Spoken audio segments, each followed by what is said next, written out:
de savoir, est-ce que tu as déjà commencé à expérimenter les bénédictions de l'Éternel? Est-ce que tu as commencé à voir la main de l'Éternel? Est-ce que les promesses et les prophéties que l'Éternel a prononcées sur ta vie ont commencé à se manifester dans ta vie? Et si ce sont des questions pour lesquelles tu voudrais trouver des solutions, nous t'invitons, mon frère, ma soeur, c'est vendredi 18 mai, à partir de 22h jusqu'à 1h du matin, à venir rechercher la face de l'Éternel. Dans le psaume 42, la Bible déclare ceci: mon âme a soif de Dieu. Est-ce que tu as soif de Dieu, mon frère, ma soeur?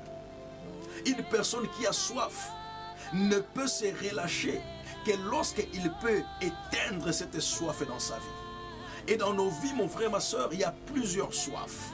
La soif du mariage, la soif des enfants, la soif d'une promotion, la soif de la santé, la soif de la délivrance, la soif de la puissance de Dieu dans tous les secteurs de nos vies, la soif de la victoire, la soif du succès.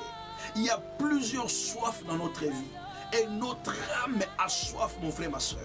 Mais qui peut éteindre cette soif? Qui peut satisfaire cette soif, mon frère, ma soeur? C'est lorsque tu viens dans la présence de Dieu, comme il dit ceci, il dit, mon âme a soif de Dieu.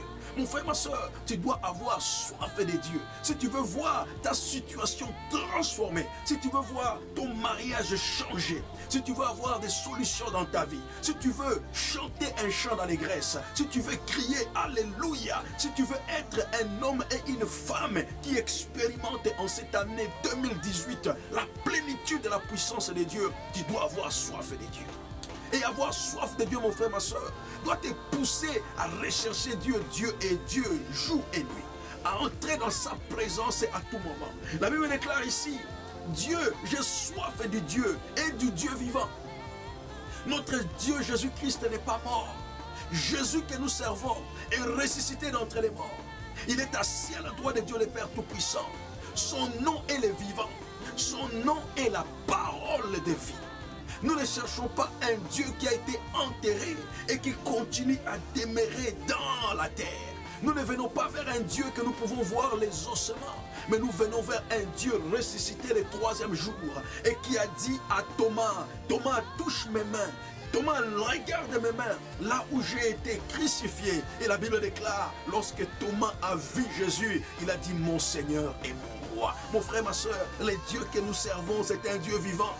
Tu ne peux pas venir à la présence de Dieu sans que Dieu éteigne cette soif en toi, sans que Dieu satisfasse cette soif en toi. La soif du mariage, il n'y a que Dieu qui peut la satisfaire. La soif des enfants, il n'y a que Dieu qui peut la satisfaire. La soif d'une promotion, il n'y a que Dieu qui peut la satisfaire. La soif de la délivrance, il n'y a que Dieu qui peut la satisfaire. La soif que tu as dans ton cœur de la guérison, il n'y a que Dieu qui peut la satisfaire. La soif de voir tes enfants réussir dans la vie, il n'y a que Dieu qui peut la satisfaire. La soif de pouvoir voir tes ennemis s'incliner devant toi, il n'y a que Dieu qui peut la satisfaire. La soif de voir tes adversaires fuir devant toi, il n'y a que Dieu qui peut la satisfaire. Viens dans la présence de Dieu, mon frère, ma soeur, et ta vie ne restera pas toujours la même. Il dit, quand entrerai-je et me présenterai-je devant la face de Dieu? C'est un désir, mon frère, ma soeur. Je prie aujourd'hui, dans cette invitation, que tu ne manqueras pas à cette veillée de prière. Parce que j'ai la ferme conviction que toute personne qui viendra à cette veillée de prière, sa vie ne rentrera pas la même. Sa situation ne restera pas permanente dans sa vie. Tu ne sortiras pas de cette veillée de prière avec les problèmes que tu as emmenés. Que ce soit les problèmes de célibat, que ce soit les problèmes de pauvreté, que ce soit les problèmes de stérilité, que ce soit les problèmes de maladie. J'ai la ferme assurance que lorsque tu verras la face de Dieu, ta vie ne restera pas la même.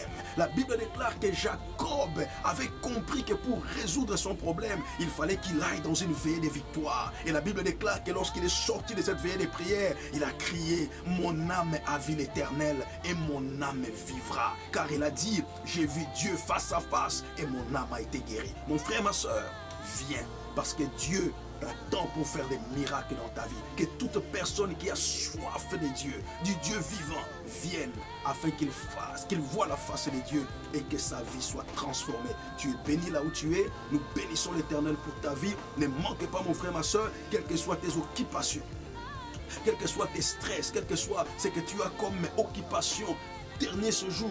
Mais je te prie, mon frère, ma soeur, fais un effort.